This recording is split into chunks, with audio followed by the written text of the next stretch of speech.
మన తండ్రి కుమార పరిశుద్ధాత్మ దేవునికి వందనాలు స్తోత్రాలు చెల్లించుకుంటూ దేవుడి దినమందు మనకిచ్చిన వాక్యము విలాప వాక్యములు 3వ అధ్యాయము 25-26 వచనాలు చదువుకుందాం. తన్ను ఆశ్రయించు వారి ఎడల యెహోవా దయాళుడు, తన్ను వెదకు వారి ఎడల ఆయన దయచూపువాడు. నరులో ఆశ కలిగి యెహోవా అనుగ్రహించు రక్షణ కొరకు ఓపికతో కనిపెట్టుట మంచిది. దేవుడి వాక్యం ద్వారా మనల్ని దీవించును గాక.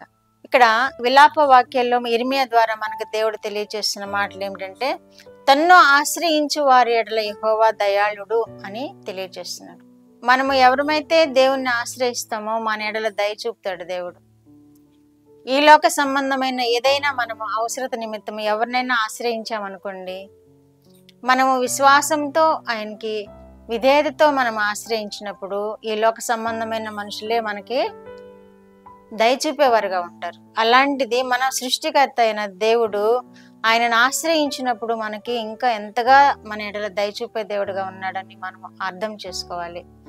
తన్ను ఆశ్రయించు వారి ఎడల యెహోవా దయాళుడు అంటున్నాడు. తన్ను వెదకు వారి ఎడల ఆయన దయచూపువాడు అంటున్నాడు. ఆయన దయాళుడు, ఆయన దయచూపుతాడు. మనం ఆయన ఆశ్రయించినప్పుడు, ఆయన దయాళుడని మనం నమ్మి ఆయన ఆశ్రయించినప్పుడు మన ఎడల దయచూపే దేవుడుగా ఉన్నాడని మనం ఇక్కడ వాక్యంలో తెలియజేసుకుంటున్నాం. కాబట్టి ఆయనను ఆశ్రయిద్దాము, మన ఎడల దయచూపు దేవుడని మనము ఆయనను వెదుగుదాము. ఆయన ఎడల విశ్వాసంతో ఆయన ఆశ్రయించినప్పుడు మనకి తప్పక ప్రతి కార్యము దేవుడు నెరవేర్చే దేవుడుగా ఉన్నాడని ఈ వాక్యం ద్వారా మనం తెలుసుకోగలుగుతున్నాం. ఆయన దయాళుడని మనం నమ్మాలి, ఆయన దయచూపే దేవుడని మనం నమ్మాలి. మన పూర్ణ హృదయంతో ఆయన నమ్మినప్పుడు మన ఎడల దయచూపుతాడు. దయాళుడుగా ఉన్న దేవుడు మనకి సమస్త కార్యాలను నెరవేరుస్తాడు. యెషయా గ్రంథము 25:9 వచనంలో కూడా ఆ దినమున జనులు అందరూ ఈలాగందరూ ఏమని అంటే, మనము కనిపెట్టుకున్న యెహోవా ఈయనే అంటున్నాడు. ఎవరు? మనము సహాయం పొందినది ఎవరి ద్వారా పొందాము? మన యెహోవా దేవుని ద్వారానే పొందాము అని ఎవరైతే ఆయన మీద ఆధారపడి ఆయన దయచూపువాడని ఆయన ఆశ్రయించి ఉంటారో వారు ఏమని పలుకుతారు? మనము ఆశ్రయించిన యెహోవా ఈయనే.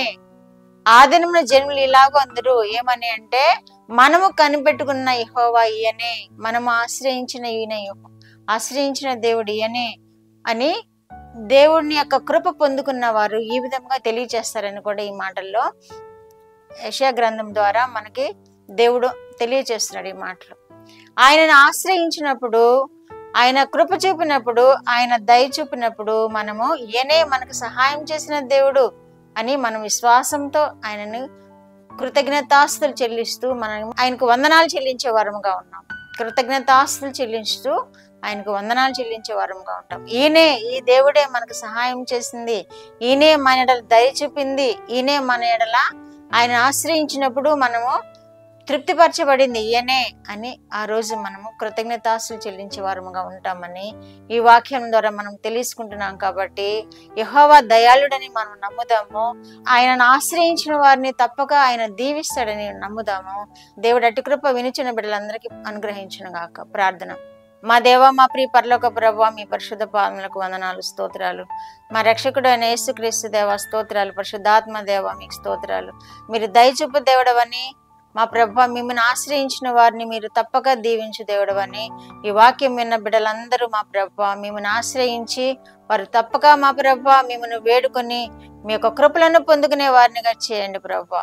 మీ యొక్క మేలులను పొందుకునే వారినిగా చేయండి. మనకు సహాయం చేసిన దేవుడు ఈయనే అని వారు కూడా కృతజ్ఞతాస్తులు చెల్లించుకునే సమయము వారికి దయచేయండి ప్రభువా. వినిచిన బిడ్డలందరూ ఎవరైనా బలహీనలుగా ఉన్నట్లయితే బలపరచండి ప్రభువా. ప్రార్థన కోరిన బిడ్డల ఎడల మీరు అద్భుత కార్యములు జరిగించండి ప్రభువా. మీరే మహిమ పొందమని యేసుక్రీస్తు వారి పేరిట మనవులు మీ పాదముల యొద్ద వేడుకుంటున్నాను పరమ తండ్రి. ఆమేన్.